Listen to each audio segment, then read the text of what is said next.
أعوذ بالله من الشيطان الرجيم. Kita bisa bertemu kembali di majelis ini.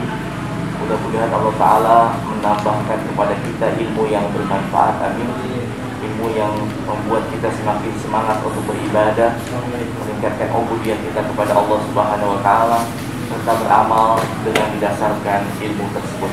Amin. Baik, salawat dan salam semoga selalu tercurah kepada junjungan alam kekasih Allah, seorang raja tanpa istana, seorang kaya tanpa harta, seorang manusia dan mulia Nabi Muhammad Sallallahu Alaihi Wasallam. Begitupun kepada keluarga beliau, para sahabatnya, tabi'in, atba'u tabi'in, dan kita sebagai umatnya di akhir zaman ini mudah-mudahan selalu istiqamah di atas ajaran sunnah dan petunjuk beliau alaihi salatu wassalam. Amin. Baik, para asatidz yang dimuliakan Allah, mari kita lanjutkan tahsinul Quran kita dari surah Al-Fatihah, yang pada pertemuan lalu kita sudah menyelesaikan ayat kedua, yaitu ayat yang berbunyi Alhamdulillahi Rabbil Alamin. Mari kita lanjutkan kepada ayat yang ketiga, yang berbunyi Ar-Rahmanir-Rahim. Ar-Rahmanir-Rahim.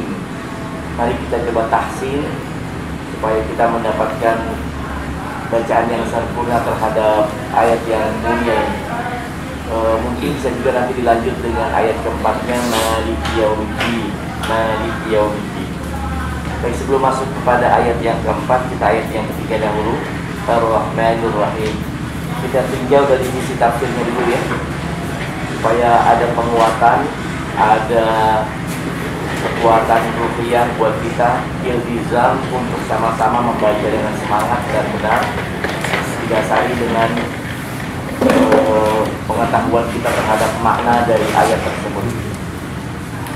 Sebab bacaan yang terbaik, yang penuh zuhur, bukan cuma berasal dari suara yang indah. Tatkala ada qari, suaranya begitu indah, kita kemudian tersentuh lalu menangis. Tapi yang hakiki adalah ketika ada orang membaca, suaranya mungkin tidak indah, tapi dia baca keluar dari hatinya dengan zuhur, dengan perasaan, karena pemahaman dia terhadap isinya, maka itu lebih menghujam ke dalam hati kita, dan itu tidak bisa dibohongi. Sebagaimana makna ikhlas, ikhlas itu nggak bisa kelihatan, tetapi bisa dirasakan. Jadi teman-teman, yang kita kejar dalam bacaan yang baik itu adalah bacaan yang bisa menghujam kesanubari. Kapan itu terjadi? Kalau dia membacanya penuh dengan zuhur, dengan perasaan, dengan penjiwaan yang tinggi. Dan itu tidak mungkin lahir kecuali tegak di atas ilmu, yaitu ilmu terhadap ayat yang dibaca. Baik, ayat Ar-Rahmanir-Rahim. Ini ada dua kata yang disebutkan, dua asma Allah, yaitu Ar-Rahman yang maha pengasih dan Ar-Rahim yang maha penyayang. Dijelaskan dalam tafsir Ibnu Katsir, Ar-Rahmanu huwa rahmatun ammatun li jami'il makhluqat.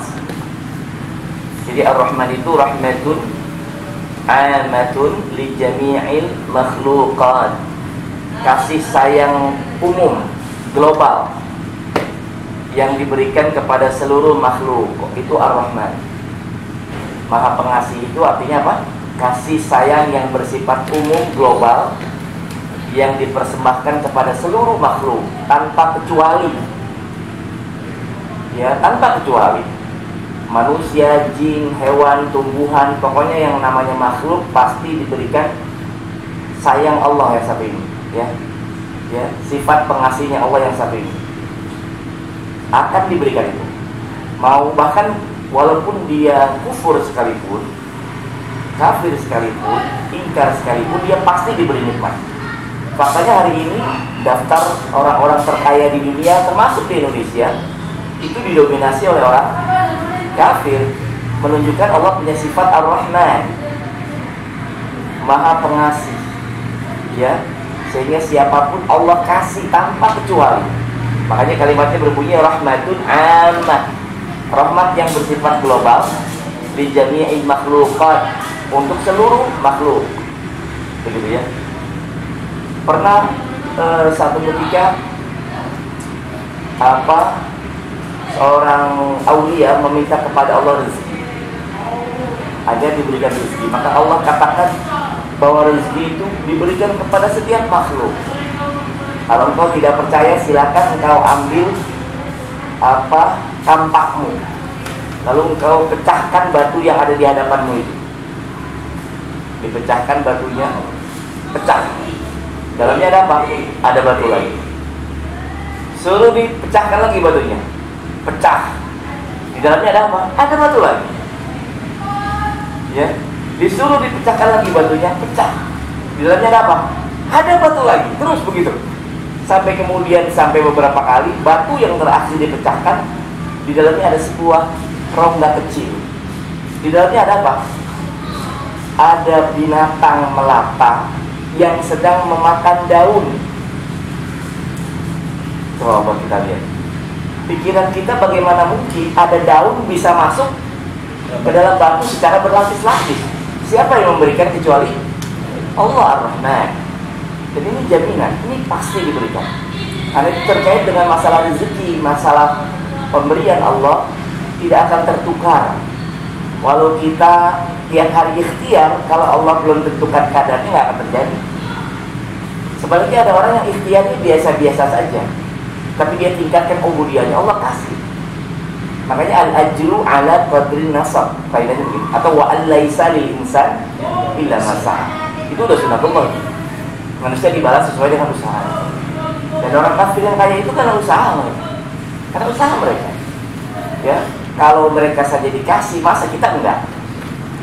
Ini saya dulu waktu teman-teman yang mau contohnya, waktu masih kuliah, itu enggak terpikir gimana punya rumah, ya, gimana punya kendaraan, menikahnya nggak terpikir duitnya dari mana gitu kan, kuliah, ya. Karena bayaran kuliah dapat beasiswa, mau pulang ke rumah orang tua sebulan sekali, itu minjem uang. Kata nggak punya uang. Kira-kira kepikir nggak punya rumah? Nggak kepikiran. Gimana caranya? Gitu ya, nggak kepikiran. Tapi begitulah jalannya Allah. Begitulah jalan Allah. Sudah waktunya pasti dikasih, nggak akan tertukar. Karena itu, ini motivasi buat teman-teman semua. Waktu itu berputar. Di ayatnya kan sering saya ulang-ulang di sini. Watilkai ayyamu nudawiluha bainan nas. Waktu itu, masa itu, hari itu diputar doang di antara manusia. Sekarang di bawah, besok di atas. Sekarang sedih, besok gembira. Sekarang miskin, besok kali ini putar. Yakin itu akan terjadi.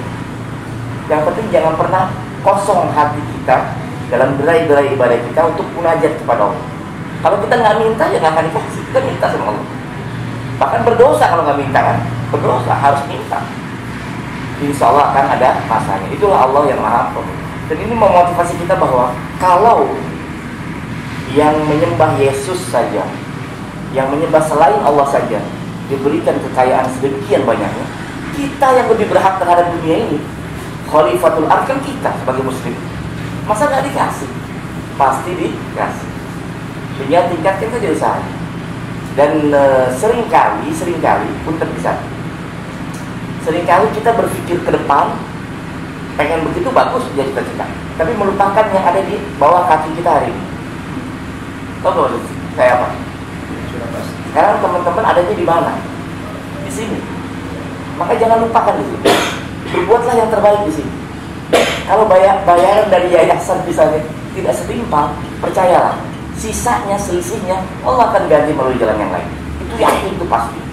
Teman-teman kerja di sini nilainya katakan 80, tapi dari yayasan nggak layak, cuma kasih 20, sekedar uang pulsa gitu kan. Percayalah, yang 60 Allah lupa nggak? Oh, nggak lupa. Itu jadi tabungan tuh, nanti dikasih tuh. Nah, yang terjadi adalah kita berharap pengen cepat meningkat ekonominya, pengen cepat sejahtera, tapi yang hari ini ada di bawah kaki kita dan jadi tanggung jawab serta amanah kita lupakan. Itu nggak boleh disalah. Ya, saya tuh dari musola ke musola ngajar anak-anak TK, anak-anak kecil, ngajar ngaji baca Quran dulu waktu di Kopo Sayap itu. Begitu kerja tiap hari. Dan kalau dibilang bayar apa? Bayar apa? Nggak ada bayaran. Paling disuguhin susu begitu, sekedar ongkos terlalu jauh tempat. Tapi saya tahu saya mengajarkan kebaikan dan Allah tidak akan pernah ingkar janji. Dan selisih itu teman-teman kerja di sini, yang berbuat baik di sini 80 dikasih 20, sisa 60-nya, ya tidak, 60-nya tersimpan di sisi Allah dan kelak akan diberikan. Jadi yang hari ini ada menjadi tanggung jawab kita, kerjakan dengan sebaik-baiknya. Itu maksud saya. Ya, boleh bercita-cita setinggi langit, tetapi yang ada di depan kita hari ini itu yang kita selesaikan dengan penuh amanah. Baik, itu Ar-Rahman. Jadi yakin ya bahwa Allah kasih seluruh makhluk, meskipun binatang, bahkan meskipun dia seorang yang ingkar kepada Allah. Baik, sekarang Ar-Rahim. Ar-Rahim itu lebih khusus tentu saja, yaitu rahmatun khassatun bil mu'minina kama qala ta'ala wa kana bil mu'minina rahima. Ini Al-Ahzab ayat 43 kalau tidak. Ya, Ar-Rahim itu maknanya rahmat, kasih sayang Allah, khassah yang khusus, bil mu'minina untuk orang yang beriman. Ya, baik di dunia terlebih di akhirat. Itu rahmat yang khusus. Kalau di dunia mungkin bentuknya nggak selalu uang, nggak selalu kekayaan, ya, nggak selalu kehidupan yang mapan. Mungkin bentuknya berupa kesusahan saja di dunia, berupa kesusahan. Tapi begitulah cara Allah untuk menyegerakan orang yang beriman agar nggak lama-lama menderita di alam dunia. Gitu ya. Kita nih sekarang suka berpikir, oh kasihan ya saudara-saudara kita yang di Israel, yang di mana, di Palestina. Mereka dibunuhin, berperang tiap hari. Rasa kasihan itu adalah karunia dari Allah. Tapi pernah nggak kita terpikir bahwa justru mereka lebih mulia dibandingkan kita, lebih beruntung dibandingkan kita? Karena Allah mempercepat ajalnya supaya nggak lama-lama menderita dalam dunia. Karena satu ketika pernah Rasulullah sedang duduk dengan para sahabatnya, tiba-tiba ada seorang kafir, jenazah kafir lewat. Rasulullah katakan bahwa dunia beristirahat darinya, gitu ya. Lalu nggak lama ada jenazah muslim mukmin lewat. Rasulullah berkata, dia beristirahat dari dunia. Tulis kalimatnya. Jadi orang kafir itu membuat dunia menderita. Makanya ketika ada orang kafir mati, dunia beristirahat dari gangguan orang kafir itu. Tapi ketika ada orang mukmin meninggal dunia, sesungguhnya dia dibebaskan dari gangguan dunia. Karena dia sifatnya cuma mengganti. Nggak ada satupun ayat dalam Al-Quran ketika bicara tentang dunia memuji, nggak ada. Ada nggak? Nggak ada, coba telah. Di sini cuma mencela, menghinakan dunia. Ya, karena itu kadang-kala bentuk kasih sayang Allah buat orang beriman di alam dunia nggak harus kemewahan, kemapanan, kenikmatan, nggak ada. Penderitaan itu bagian dari kasih sayang Allah. Dan kelak akan disempurnakan seluruhnya di mana? Di akhirat. Maka di akhirat berlipat-lipatlah. Teman-teman duduk hari ini, pagi hari ini, Senin hari ini, ya sekian menit, sekian detik, itu kan terus menjadi derai pahala yang mengalir. Percayalah. Begitulah terjadi. Kebaikan itu nggak ada istilahnya nggak dibalas. Kan wa may ya'mal mithqala dzarratin khairan yarah. Begitu juga dengan keburukan. Dan nggak ada kebaikan nilainya satu, ada nggak? Nggak ada. Selalu di asyri amthaliha, dibalas 10, selalu begitu. Bahkan baca Quran juga sama, satu huruf, satu al-hasanah, satu kebaikan. Ya, satu kebaikan dibalas 10. Dan itu semua bukan di sekarang tepatnya, tapi di akhirat. Makanya ketika Imam Ahmad ditanya oleh salah seorang muridnya, Imam, kalau dunia ini penuh dengan penderitaan, kesusahan, hidup buat orang beriman setiap hari pokoknya penuh, harus ibadah juga, harus cari nafkah juga, dicela juga, dicaci juga gitu. Kapan dong kita istirahatnya? Hanya kayak mau begitu. Kapan dong kita istirahatnya di alam dunia ini? Kalau kita kan tiap hari istirahat ya, istirahat tiap hari ya. Masya Allah. Ya, sampai rumah, nonton TV, ngopi, itu istirahat. Kerjaan cuma sedikit, sebentar doang, ngasuh sebentar, begitu istirahat lagi, balik lagi, begitu kan? Tapi yang sebenarnya kehidupan para salaf zaman dulu itu nggak ada istirahat. Hidup itu ya begitu susah, galau, tekanan, dihina, gitu kan. Ibadah juga harus rajin bangun malam, siangnya puasa, banyak sedekah, begitu kan. Kapan mau istirahatnya? Dijawab, inda awwalil qadamin nadhuha fil jannah. Waktu kita beristirahat adalah saat pertama kali melangkahkan qadamin, ya, telapak kaki ke dalam surga. Itu pertama kali istirahat. Jadi bukan sekarang. Ya minimalnya segera di alam kubur lah. Amal itu akan menyongsong kita, akan menemui kita. Amal itu akan menemui kita. Demi Allah akan menemui kita. Ya. Karena itulah ayat yang kita baca tiap hari ini Ar-Rahmanir Rahim itu benar-benar memiliki kedalaman yang luar biasa. Yang andai satu ayat ini saja kita berpegang, maka kita tidak akan pernah galau dalam dunia ini. Karena kita yakin Allah punya sifat Ar-Rahman, ya, untuk seluruh makhluk, Ar-Rahim untuk kita orang-orang yang beriman.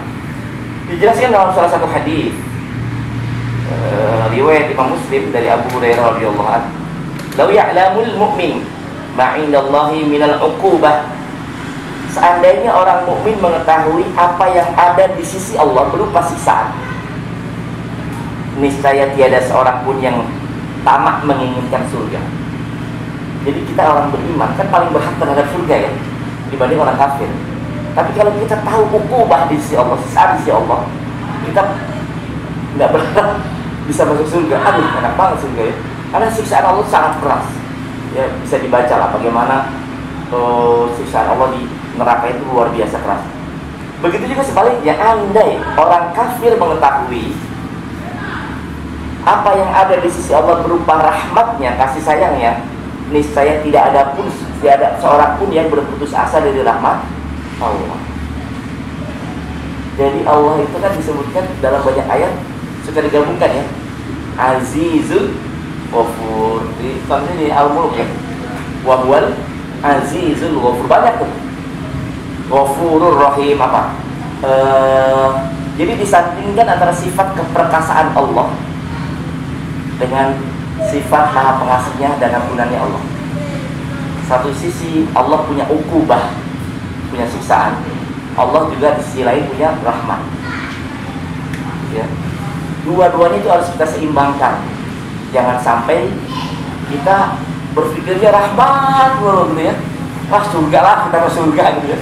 Sehingga ada salah seorang penceramah di Bandung itu ketika saya ikut kajiannya, mungkin dia terpeleset lidahnya, dia bicara, "Ibu, hal yang terang tuh di bahasa Sunda ya, mau tahu nggak orang calon penghuni surga nih ada di hadapan ibu-ibu." Dia ngomong begitu. Ya betul, orang mukmin jaminannya pasti surga, tapi memastikan ke surga boleh nggak? Tidak, kecuali berdasarkan dalil ya. Rasulullah, para sahabat 10 besar juga kan yang berjanji di bawah Baitul Ridwan itu kan dijamin, yang ikut perang Badar dijamin semua. Ya tapi kalau nggak ada jaminan itu nggak bisa cuma rahmat secara umum buat orang beriman pasti masuk surga. Walaupun kalau dia punya dosa dia harus bisa dulu di dalam neraka. Begitu. Jadi maksud saya begini. Ada ayat begini teman-teman. Kita sama-sama hafal Mas. Ya ayyuhal insanu ma gharraka jadi. Wahai manusia, dari sisi mana kamu tertipu oleh Tuhanmu? Maksudnya apa itu? Mal gharraka bi rabbikal karim. Bagaimana kamu bisa tertipu oleh Al-Karim? Dijawab dalam tafsir, ya karena Allah punya sifat Al-Karim. Jadi mereka tertipu oleh sifat Al-Karimnya Allah. Sehingga seolah-olah semua dosa pasti diampuni. Gak ibadah, gak taubat akan diampuni pasti karena Allah punya sifat Al-Karim. Betul, memang semua perbuatan manusia nanti di akhirat tahta masyiatullah, di bawah kehendak Allah. Begitu ya. Tetapi kita nggak boleh tertipu. Allah punya sifat Al-Karim, Allah juga punya sifat walahum adzabun syadid. Banyak ayat ya. Allah juga menetapkan ukubah, siksaan buat hamba-hambanya yang durhaka. Jadi kita harus menyeimbangkan dua sifat ini. Seperti khauf dan roja ya teman-teman. Ini kan pilihan ibadah ada 3. Khauf, roja, satu lagi al-hub. Al-hub, khauf, roja. Ini pilihan ibadah. Al-hub artinya ibadah harus dasarnya cinta. Roja harap. Harap terhadap apa? Surganya. Khauf terhadap, takut terhadap siksanya atau neraka. Ini harus kita seimbangkan. Ya kalau kita lagi susah, jangan kedepankan khauf, kedepankan roja. Lagi sakit, jangan kedepankan khauf, sakit. Khauf dimunculkan, akhirnya nggak sembuh-sembuh, ketakutan gitu ya. Harus ditanamkan roja. Kalau lagi senang, lagi banyak duit, lagi sukses, jangan roja melulu, tapi kedepankan khauf, keseimbangan. Itu balancing antara khauf dan roja sebenarnya. Dan kalau kita mampu memainkan itu dengan baik, niscaya kita tidak akan pernah menderita di alam dunia. Ini makna Ar-Rahmanir Rahim berdasarkan tafsir yang saya baca. Satu lagi saya masuk saja kepada Maliki Yaumiddin. Dia Maliki Yaumiddin ini ayat yang setara dengannya banyak, di antaranya dalam surah Al-Mu'min. Ya, ayat 16. Maliki Yaumiddin kan maknanya Maliki Yaumiddin, yang menguasai hari agama, hari pembalasan. Maksudnya di akhirat. Ada yang membaca Maliki Yaumiddin, artinya raja di hari pembalasan. Teman-teman pernah nggak ada qiraat yang membaca Malikul Malaki Yaumiddin, bahkan Malika Yaumiddin. Jadi tergantung konteksnya bisa dibawa kemana-mana. Tetapi yang masyhur ya cuma dua tuh, antara yang membaca Maliki, dan itu yang masyhur, dan yang membaca Maliki. Bahkan menurut mazhab Imam Syafi'i itu kalau kita dalam sholat itu sebaiknya dimainkan tuh. Ayat pertama bacanya Maliki Yaumiddin, ayat kedua bacanya Maliki Yaumiddin. Itu mazhab Imam Syafi'i begitu. Sementara hari ini kalau kita baca Maliki Yaumiddin di kalangan Syafi'i ya, dianggap bacaan yang syadz, yang salah gitu ya. Padahal justru memang anjuran beliau begitu, supaya menjaga qiraat dua ini, yang membaca Malik dengan panjang dengan Malik. Nah, ayat yang sepadan dengan ayat keempat dari surah Al-Fatihah tersebut adalah surah Al-Mu'min bagian ujungnya ya, dimana Allah Ta'ala bertanya ketika menceritakan tentang keluarnya manusia dari alam kubur. Allah bertanya, limanil mulkul yaum, limanil mulkul yaum, milik siapa kerajaan hari ini?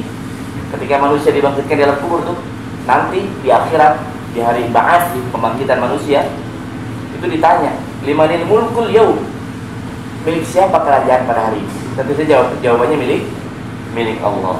Lillahil wahidil qahar, lanjutan ayatnya, yaitu kepunyaan Allah yang Al-Qahar, maha mengalahkan ya, maha perkasa. Al-Qahar, maha berkehendak juga bisa. Al-Qahar. Baik, jadi padanannya Al-Mu'min ayat ke-16. Baik, bicara tentang Maliki Yaumiddin, tentu saja bicara tentang negeri akhirat. Dan ini keyakinan kita bahwa nanti di akhirat tidak ada kekuasaan kerajaan kecuali milik Allah. Jadi hari ini kita manusia banyak yang sombong di alam dunia, merasa jadi raja, berbuat semena-mena. Bahkan karena berkuasa, banyak orang-orang PKI ya dibiarkan begitu saja, begitu ketangkep menjalimi ustadz, ulama, langsung ngakunya sebagai orang gila gitu. Ya biarin aja lah. Di alam dunia memang maling itu kan, mereka punya kekuasaan, punya kerajaan, tapi di akhirat semuanya cuma milik Allah. Dan di dunia pun kalau waktunya Allah turunkan. Qulillahumma malikal mulk, tu'til mulka man tasha, ya, wa tanzi'ul mulka mimman tasha. Ya Allah muliakan seseorang dengan kerajaan, Allah juga jatuhkan seseorang dengan kerajaan. Jadi itu semua kehendak Allah. Sekarang biarkan saja waktunya kita bersabar.